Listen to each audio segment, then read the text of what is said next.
Good morning, ladies. Thank you so much for volunteering to read for our Ag Day Ag Literacy event. The teachers are really excited, and I know the students are going to love their visit with you, learning all about where their food comes from.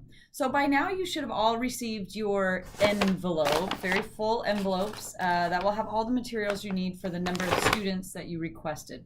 So some of the things you're going to find inside your folder is going to be the most important thing, which is going to be your script. Keep in mind that it is a front and back script. You're also going to find one of the color-ons for each and every one of the students that you're going to be reaching. This can be left with the teachers at the end of your presentation to be passed out to the students.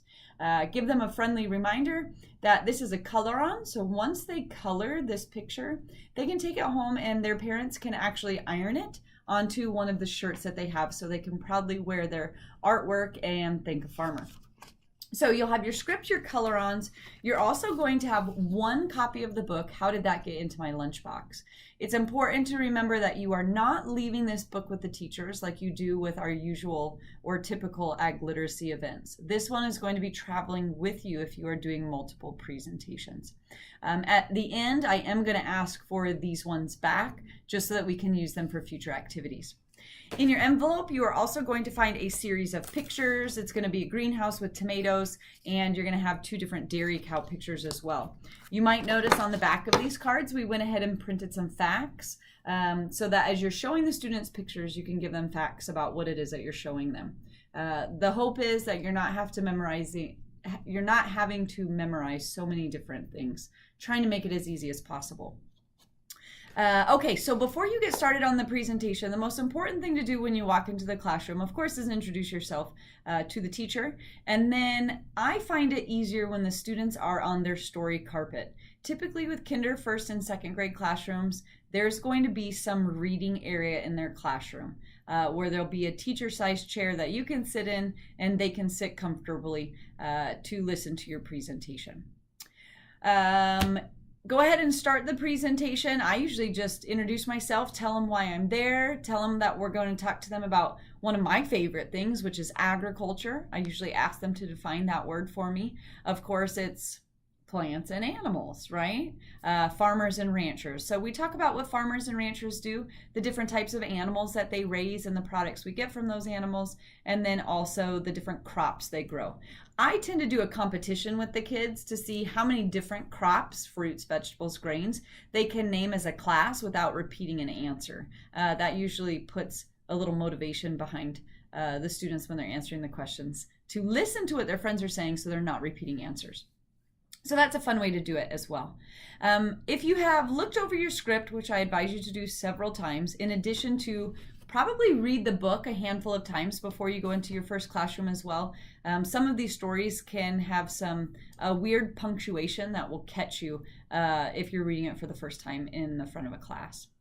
But as you have looked over your script, you probably noticed on the top in big red letters it said, "Please pack your own lunch." I always pack my own lunch for this presentation, and my lunch contains all of the different items that are talked about in the book. So I usually have a cheese sandwich, just because then I can point out the cheese and the bread, which they learn about, a chocolate chip cookie, an orange, a carrot, and an apple juice box. I then also like to throw in a couple of other items in my lunchbox that I know that perhaps the kids might have in theirs as well. So be that a bag of a certain kind of chips that you might eat, or anything, pretzels even, anything in along those lines. So what I do, after I do the initial introduction, talk to them about agriculture, farming, and ranching, plants and animals, I let them know that today we're going to learn all about where our food is coming from. And to do that, I'm going to start with my lunchbox. So at that point, I pull out my lunch and say, "What do you guys think I have in my lunch?" And they yell out really funny things. If I happen to have something that they yelled out, I go ahead and show it to them. Otherwise, I start pulling out the pieces of my lunch and show them and ask them what they are. And then say, now we're going to find out exactly where all of these items come from. And to do that, we're going to read a story. And today our story is called, "How Did That Get in My Lunchbox?" Another quick tip, when you're reading to kids, kinder, first, and second, they are going to want to see the pictures while you are reading the story. So don't read the story like this and then show them the pictures. You're going to get really good at reading sideways. So One of the best parts of the day is when you lift the lid of your lunchbox to see what's inside. Your parents have packed it with lots of tasty things to eat. They probably got all the food from a grocery store. But food doesn't grow in the store. So where did it come from before it was in the store? Where do you guys think food comes from? Hopefully by now they're saying farms and ranches, plants and animals based on our discussion we've already had. Just how did all of this food get in your lunchbox? By now on this page, they will realize that everything that you showed in your lunchbox is also in this lunchbox, and they get very excited, right? They think you're pretty cool. How did the bread in your sandwich get in your lunchbox? A farmer planted seeds in spring, and by summer, they'd grown into tall, waving wheat with fat, ripe grains at the tip of every stalk. The farmer cut the wheat with a giant combine harvester and sent it to a flour mill. And then usually at the end of at least every other page, I stop and just have a conversation. Has anybody seen a harvester before? Did you guys know that a lot of our machines now are driven with GPS? Our farmers don't even have to steer them. You can bring in those different elements that you are comfortable sharing with the kids about each page. I am going to fast forward us here to the cheese though, because this is when a couple of those pictures come into play. So here's on the cheese. How did the cheese in your sandwich get in your lunchbox? Your cheese was once milk that came from a cow. A farmer milked the cows, and a tanker from the dairy came to collect the milk. In the dairy, cheesemakers warmed up the milk and added bacteria to make it turn sour and thick. Then they added a substance that animals use to digest milk called rennet, and it changed again into bits called curds floating in whey. So I would read through all of this. Obviously, if you are a dairy farmer, you know anything about it, you're going to be a little bit confused by this. I don't like that they say in the dairy, cheesemakers warm up the milk. So usually when I'm reading it, I go ahead and change that in at the cheese factory, because we know that the milk is taken to a different place. So you would just say at the cheese factory, cheesemakers warm up the milk.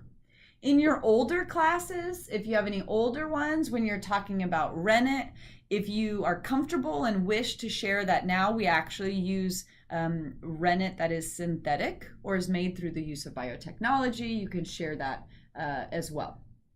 So I read through here, and then usually at this point I stop and I put the book on my lap and I say, so where do we get the milk from to make cheese? And they go, cows, of course. Can you guys think of anything else that we use that milk to make? And they'll say yogurt and ice cream and sour cream and butter and all of these different things. And then I say, well, let's talk about those cows that we get that milk from. Do you guys know what we call those cows? Of course, you want them just to say dairy cows in general, right? Because we get the milk from them. Now, when you guys think of a dairy cow, what do you think about? What does that cow look like? At this point, they're always going to talk about the black and white cows that they see at the dairy, which is why we have a picture, and you can say that's right. So some of our cows in the state are Holstein dairy cows, and these are going to be the black and white cows that you guys see. At this point, you can read some of the facts on the back. On average, they weigh 1,500 pounds.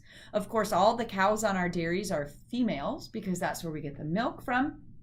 And then usually with this one, I like to talk about that with the Holsteins, these cows most of the time are producing the milk that you are using to drink or put on your cereal. But did you guys know that we have another type of dairy cow too? And they go, oh, what? That's right. We have brown cows. Can anybody tell me what the brown cows make? You might get a few funny kids in the class say chocolate milk. If you don't, I always like to throw out there, do they make us chocolate milk? And again, some will say yes, some will say no. And of course, you be silly and say, no, brown cows don't make chocolate milk. People make chocolate milk.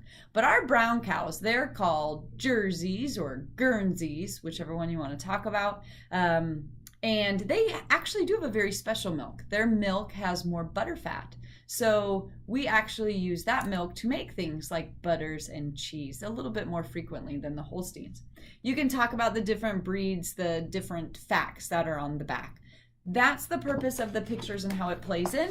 And then you just go right back to your story on to the next page, which of course is how did the tomato get in our lunchbox? That's where your greenhouse picture is going to come into play. So these pictures are really just used to show them real world images of what it is that you're talking about, because I don't always like when they're just seeing the cartoons, the cartoon illustrations. I really do like when they're seeing real world pictures. And so that's the purpose of those pictures to use in the presentation. So as you find your way through the story, at the end, I usually say, okay, where does everything in our lunchbox come from? And they're going to say the farm, or animals and crops, or the dairy, whatever they say. And then depending on the time, remember you have 30 minutes. So if you got through this a little bit quick and you say, man, I still got 5 minutes left, usually I like to fill the time in this spot by asking them, do you guys pack anything in your lunch that maybe I didn't have in my lunch, or that we didn't read about in the story? And at that point, they'll share those different things with you. And then I try and help them discover where those items came from. So maybe they're going to say that they like Fritos. Well, Fritos are a corn chip, so we are going to be using the corn from the farm to make the Fritos. Maybe they have a yogurt stick, right? They all have those Go-Gurts, yogurt sticks. Of course, the yogurt is also made from the milk that comes from our dairy cows. So just keep in mind where some of the different things are made. If somebody says something and you really don't know where it comes from, my suggestion to you is to not make it up. Just let them know that you will look that up and you'll send a note to the teacher so that you can find out where that food came from. Most of them are pretty easy though. They're different kind of chips or cookies or crackers or even apples. And so you should be able to work your way through that. And then at that point, you can give them their color on, thank them for having you. Chances are they're going to come up and give you hugs, so I hope you like hugs, and tell them thank you for letting you come in and visit with them today, and that you hope you get to see them again soon. And then I always just like to leave it with, who should we thank for all of our food? The farmers. So hopefully this gives you a little bit better understanding of the presentation, answers some of the questions, puts you a little bit more at ease. If it doesn't, please feel free to pick up the phone, give me a call, or shoot me an email, and I can answer questions that way too. Thanks again for all of your help. Have fun. And if you remember, ask the teacher to take pictures of you while you are out in the classrooms with the students. That way we'll have them to turn in with the Women's Committee Food Link paperwork that you need to turn in, and we can use it to promote on social media and share all the wonderful things you guys are doing in your communities. Thanks again. Have fun.